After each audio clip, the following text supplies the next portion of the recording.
What have you made of this? Because it seems to have escalated incredibly quickly.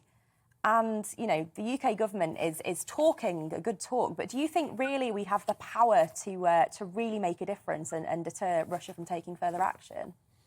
Well, I just think there's a wider context to this story that much of the media just isn't focusing on, really. I mean, there's a whole history between NATO and Russia, or the Soviet Union, as it was. We know that. And I just think that the kind of the ever onward march of NATO eastwards to places like Ukraine, they're clearly trying to inveigle Ukraine into the NATO net, is always going to provoke Russia, whether Putin's in the Kremlin or anybody else. I mean, I have no sympathy with Putin. I mean, he's a complete tyrant, and his government is corrupt, and there's no question about that. But you know, what do we expect when we start acting in this way? I mean, the truth is that NATO has been carrying out manoeuvres in the Black Sea and in Western Ukraine.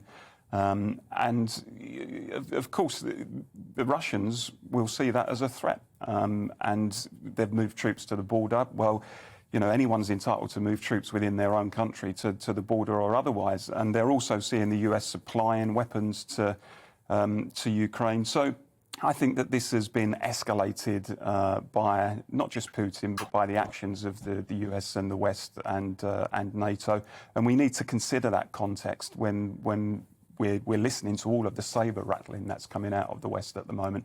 It would help, I think, to occasionally see things through Russian eyes and to understand why they are reacting in the way that they are. None of that is to defend Putin as a leader, but it is to understand there's a broader context to this debate that often gets passed by.